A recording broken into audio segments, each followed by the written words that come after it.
Good afternoon, and welcome back to a new episode of Conscious Dating Online. I am your host, Francis Mahan. Have you ever met someone who is controlling, demanding, dominating, and who always want to have their way? Have you ever, as a child, had the experience of a sibling or parent or teacher, uncle, aunt, or someone in your immediate family try to control you and suppress your feelings, your emotions, and your ability to express yourself as a child? Oftentimes, parents think that obedience is a form of control, when in essence, to be obedient is to listen and to follow, not to try to suppress a child, a teenager, or even an adult to his or her ability to express feelings, emotions, and be the self or natural individual they're supposed to be. In other words, what I'm saying is self expression is a form of self individuality. I would like to first of all bring the point of the reality of relationships in which a partner tends to control and dominate its partner. It is not their fault. These are behaviors that are inherited very early on in childhood as a consequence of someone else's maladjusted behavior or lack of experience about how to raise a child. Have you ever seen a child crying, always wanting to get what they want? They're at a grocery store or they can be at McDonald's and they're somewhere and they always want to get what they want and asking and crying and screaming in public. And a parent or one of the siblings turns around and tries to shut them up, try to ridicule them in public, or simply tell them to be quiet and they're going to be punished. Sometimes the situation goes as follows. The child is punished, and then the child is rewarded with getting what he or she wants. That can be a very dangerous thing to do. That means that a child is learning that if they scream and if they do something that is out of order, they will get what they want, whether they're punished or not. This can be very traumatic. If a child wants to be the center of attention and always want people to notice them and someone tell them to shut up, that they shouldn't do that, or they're always interfering in conversations, they're also being told to hide their feelings, their emotion, and their self-expression. Sometimes, if you have one of the parents who has an alcohol problem or a drug problem and tend to become very abusive with a child, that can be one of the reasons why children behave very different and dominating and controlling, and also verbally as well as psychologically abusive and physically abusive. I have read two books that gives you a very good example about two different people that had such type of behavior. One of them is this one here. And I'm sure that a lot of people seen the movie. It's called 50 Shades of Grey. The other one is called Black Obsession. This was very graphic verbally. It was pretty vulgar. But it related the message very clear. The one thing I like about the author of this book, which is Victoria Quinn, she was very good at narrating and helping you see a picture of what is going on through the transition of a relationship between a dominant and abusive man and a very submissive woman. I have to bring this to the fact that if I'm going to teach, I need to learn about different types of behavior and different experiences that people live in today, which is a fact. There are a lot of people following the theory of what's in this book about dominating in order to get what they want. And the way that that is done, there is domination, there is some form of psychological abuse, and perhaps even physical, but then there is the reward of physical materialism as a form of reward to the person or the partner. In most cases, the dominant partner is the male. Almost 90%. On both of these books, they were male. One of the male on Black Ops section was so enamored with this young girl that he will get jealous, obsessed with his brother, and he wanted to physically hurt his brother or anyone that came near this woman. He was extremely possessive. When a person is like this, they also tend to take complete control of your life. They do not, I repeat, they do not give you the opportunity for you to express yourself. You have to listen and do as they say. They take control of the finances. They pay for everything. They cherish you with present.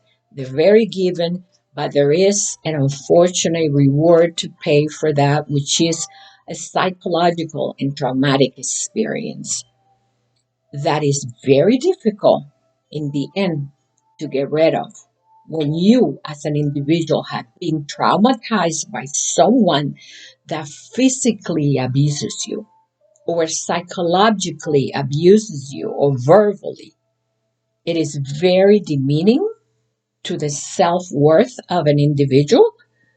And I'm going to give you an example of a lady I met who I was coaching. This lady I was coaching met a man and she fell madly in love with him.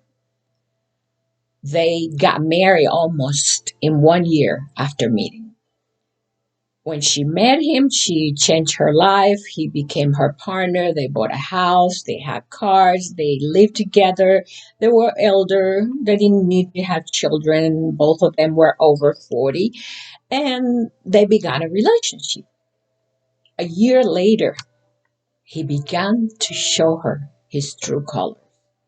He didn't show her immediately who he was as a dominating and controlling individual, but one day she said something that he did not agree with and made him very angry. She explained to me that what he did is he tried to choke her to death to the point that she could hardly breathe, and she was asking for help to see if any of the neighbors could hear her. He choked her, he threw her against the wall, he bruised her, and then he apologized for what he did and said he will never do it again. He went to sleep as if nothing ever happened. Could you possibly imagine how this woman felt? She explained to me that she felt as if she was a child and she was being abused by her parents. She was being beat up, she was being bruised and told to shut up. And she felt that the inner child in her was really hurt. Then she wondered the question as to how is it possible for someone to love you and hurt you so deeply. Through the section, she says that when she got divorced, she had a very difficult time forgetting that episode of what had happened. Because apart from the fact that he had physically abused her, he consistently abused her verbally. He will put her down. He felt as if she had nothing to offer and she was under his control, and therefore she had to remain there until they got divorced. Once they got divorced, she said it felt as if she went back to her childhood and brought back some of the most painful memories that she could remember, and she couldn't erase them. She was angry, she was enraged, and unable to forgive him. When she was in one of the therapy with me, I said, can you just forgive him as a child of God and let it go? It is not his fault. I am sure that somewhere along the line in his childhood, one of his parents, a sibling, a teacher, or someone had traumatized your husband to the point that he became dominating, abusive, and controlling. It is being said by psychologists and therapists that normally this type of behavior occurred in someone who is a narcissist. And I will say that narcissists are not born, they are made. Therefore, their behavior is the result of a maladjustment from a parent, sibling, teacher, or someone with whom they grew up with. And as a result of either a dysfunctional relationship, alcohol, or drug, these children or individuals became traumatized. And that is the truth. This control does not happen overnight. However, I am here to tell you that as a woman, you do not have to put up with this. You can walk away from a relationship that is painful, that demeans you, that releases you from the true human being that you're supposed to be, and try to find happiness in yourself before trying to get back meeting someone else or getting into another relationship. The reason being is oftentimes if you're not healed, if you do not recognize the type of behavior, chances are you are going to attract similar relationship into your life. You can be happy, you can attract a loving, kind, gentle man that will respect you, allow you to be yourself, and respect you for who you are as an individual without controlling you and telling you to hide your feelings and your emotions. Someone that allows you to express yourself as you really are, a true, loving human being.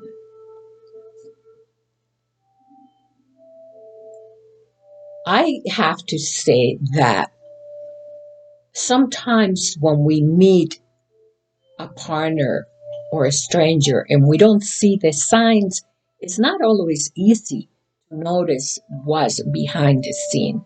You can be with someone for a year and never know their personality because sometimes they are afraid to show you who they really are. They're afraid to be rejected.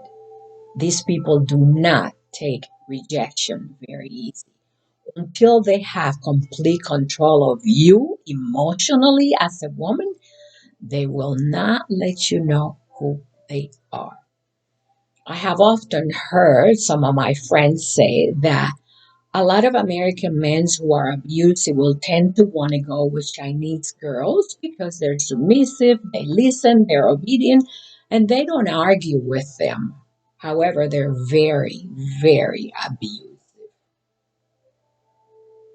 But if someone allows it and they're comfortable in a relationship or they're used to that because it is part of their custom, that is okay. I respect that.